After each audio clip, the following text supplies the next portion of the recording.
옛날 어느 마을의 작은 오두막집에 할머니와 할아버지가 살았어요. 두 사람에게는 전 재산이 말 한 마리뿐이었어요. 어느 날 할머니가 할아버지에게 말을 가리키며 말했어요. 영감님, 저 말을 꼭 필요한 물건과 바꾸는 게 어떨까요? 그럴까? 무엇과 바꿨으면 좋겠소? 영감님 마음대로 하세요. 영감님이 하는 일은 모두 옳으니까요. 할아버지는 허허허 웃으며 말을 필요한 물건과 바꾸러 시장으로 향했어요. 할아버지는 시장에 가다가 젖소를 끌고 오는 한 청년을 만났어요. 우리 집에 저 젖소가 있다면 날마다 맛있는 우유를 마실 수 있겠지? 그러면 할멈이 부쩍 좋아할 거야. 이렇게 생각한 할아버지는 청년에게 다가가 말했어요. 이보게, 이 젖소를 내가 가진 말과 바꾸지 않겠나? 저야 좋죠. 영감님의 말이 제 젖소보다 훨씬 비싸니 저에게는 좋은 일이잖아요. 이렇게 해서 할아버지는 말과 젖소를 바꾸었어요. 할아버지는 젖소를 보고 좋아할 할머니의 모습을 떠올리니 기분이 무척 좋았어요. 할아버지는 말을 필요한 물건과 바꾸었지만 시장을 구경하고 싶었어요. 그래서 젖소를 끌고 시장으로 갔어요. 시장으로 가던 할아버지는 길가에서 여유롭게 풀을 뜯고 있는 염소를 보았어요. 우리 집 근처에는 풀이 많으니까 저 염소를 키워도 좋을 것 같군. 할아버지는 염소의 주인을 향해 큰 소리로 외쳤어요. 혹시 내가 가진 젖소와 당신이 가진 염소를 바꾸지 않겠소? 정말입니까? 저야 좋지요. 염소보다 젖소가 더 비싸니 제가 손해볼 것은 없지요. 하하하하. 염소의 주인은 할아버지에게 얼른 염소를 내어주었어요. 할아버지는 염소를 보고 좋아할 할머니의 모습을 떠올렸어요. 기분이 더 좋아진 할아버지는 콧노래를 불렀어요. 할아버지는 염소를 끌고 시장으로 가다가 살이 오른 거위들이 농장 앞을 뒤뚱뒤뚱 걷고 있는 것을 보았어요. 할아버지는 거위들을 보자마자 할머니가 생각났어요. 할머니 저 거위 고기를 무척 좋아하는데 이 염소를 거위와 바꿀까? 할아버지가 이렇게 생각하고 있을 때 농장에서 거위의 주인으로 보이는 아주머니가 나왔어요. 아주머니는 거위들에게 음식을 주었어요. 이 염소와 거위 한 마리를 바꾸지 않겠소? 염소와 거위를 바꾸자고요? 거위를 비싼 염소와 바꿔주신다니 저야 좋죠. 아주머니는 할아버지에게 얼른 거위 한 마리를 내어주었어요. 할아버지도 할머니를 떠올리며 거위를 들고 신나게 시장으로 갔어요. 시장에 거의 다다랐을 때였어요. 할아버지는 길 여기저기를 마구 뛰어다니는 닭 한 마리를 보았어요. 할아버지는 다시 생각에 잠겼어요. 저런 닭이 있으면 매일 아침 신선한 달걀을 먹을 수 있겠구나. 그럼 할머니 무척 좋아할 거야. 왜 그 생각을 못했을까? 할아버지는 닭의 주인을 찾았어요. 이 거위와 닭을 바꾸지 않겠소? 닭의 주인도 할아버지의 제안을 흔쾌히 승낙했어요. 할아버지가 닭을 비싼 거위와 바꿔준다고 하였기 때문이에요. 할아버지는 닭을 들고 시장으로 갔어요. 할아버지의 기분은 점점 좋아졌어요. 드디어 시장에 도착한 할아버지는 휘파람을 불며 시장을 구경했어요. 그때 한 남자가 자루를 메고 할아버지 앞을 지나갔어요.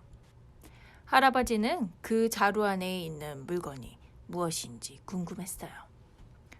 이보시오. 그 자루 안에 무엇이 들어있어? 이 자루 안에는 돼지 먹이로 줄 썩은 사과가 들어있습니다. 썩은 사과지만 돼지 먹이로 주기에는 너무 아깝지 않소? 그러지 말고 이 닭과 바꿉시다. 남자는 썩은 사과를 닭과 바꾸자는 말에 깜짝 놀랐어요. 하지만 할아버지의 마음이 바뀌기 전에 얼른 할아버지에게 자루를 내밀었어요. 할멈은 이 썩은 사과도 무척 좋아할 거야. 할아버지는 썩은 사과가 들어있는 자루를 보며 웃었어요. 할아버지는 자루를 메고 시장을 계속 구경했어요. 그러다가 배가 고파 식당 안으로 들어갔어요. 그런데 할아버지 옆에서 밥을 먹고 있던 두 신사가 얼굴을 찌푸렸어요. 아, 냄새가 너무 고약해서 밥을 못 먹겠군. 영감님, 이 자루 안에 무엇이 들어있길래 고약한 냄새가 납니까? 이 자루 안에는 썩은 사과가 들어있어. 썩은 사과라고요? 할아버지는 말을 바꾸러 시장에 가다가 겪었던 일을 모두 말해주었어요. 그럼 말 한마리를 필요한 물건과 바꾸려고 했는데 결국 얻은 게 이 썩은 사과란 말입니까? 할머니가 썩은 사과를 보며 무척 화를 내실 거예요. 절대로 그렇지 않을 거예요. 분명 할멈은 좋아할 거야. 내가 하는 일은 무엇이든지 옳다고 하거든. 할아버지가 자신 있게 말하자 두 신사가 내기를 하자고 했어요. 할머니가 뭐라고 대답하실지 무척 궁금하네요. 만약 할머니가 화를 내시지 않는다면 저희가 금화를 드릴게요. 두 신사는 자신들이 이길 거라고 자신하며 할아버지를 뒤쫓아갔어요. 할아버지가 집에 도착했어요. 할머니는 할아버지를 반갑게 맞아주었어요. 이제 오셨군요. 고생 많았죠? 가져간 말을 무엇과 바꾸셨어요? 젖소와 바꿨지. 잘하셨어요. 매일 맛있는 우유를 마실 수 있겠네요. 그런데 그 젖소를 다시 염소와 바꿨소. 염소도 좋아요. 추워지면 그 염소의 털로 양말도 짤 수 있잖아요. 그런데 그 염소를 다시 거위로 바꿨소. 내가 거위고기를 좋아하잖아요. 참 잘하셨어요.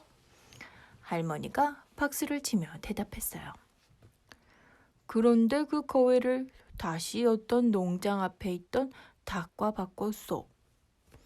어머나, 그럼 날마다 신선한 달걀을 먹을 수 있겠네요. 역시 영감님은 생각이 깊어요. 그런데 할멈, 그 닭을 썩은 사과가 든 자루와 바꿨소.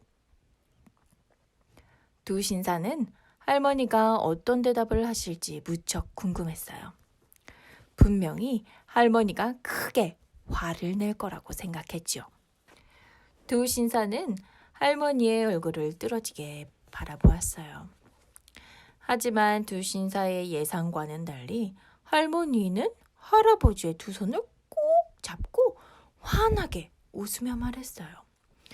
역시 영감님이 하는 일은 모두 옳아요. 그렇지 않아도 오늘 낮에 요리를 하는데 시금치가 없지 뭐예요. 그래서 옆집에 빌리러 갔지요. 그런데 옆집 부인이 자신의 집에는 아무것도 없다며 썩은 사과 한 개도 없다고 말하는 거예요. 썩은 사과가 생겼으니 이제 옆집 부인에게 빌려줄 수 있게 되었네요. 이 모습을 본 두 신사는 매우 감동받았어요. 할머니의 말에 큰 감동을 받았습니다. 저 같으면 분명 화를 냈을 거예요. 하지만 할머니는 끝까지 할아버지를 믿어주시는군요. 비록 내기에서 졌지만 기분은 무척 좋네요. 두 신사는 약속대로 할아버지에게 그 말을 주었어요. 그 뒤로도 할머니는 할아버지가 어떤 행동을 하더라도 무조건 옳다고 말해 주었어요. 다른 사람들이 이해하지 못하는 행동을 하더라도 말이에요. 할머니와 할아버지는 서로를 무척 아끼며 오래오래 아주 행복하게 살았답니다.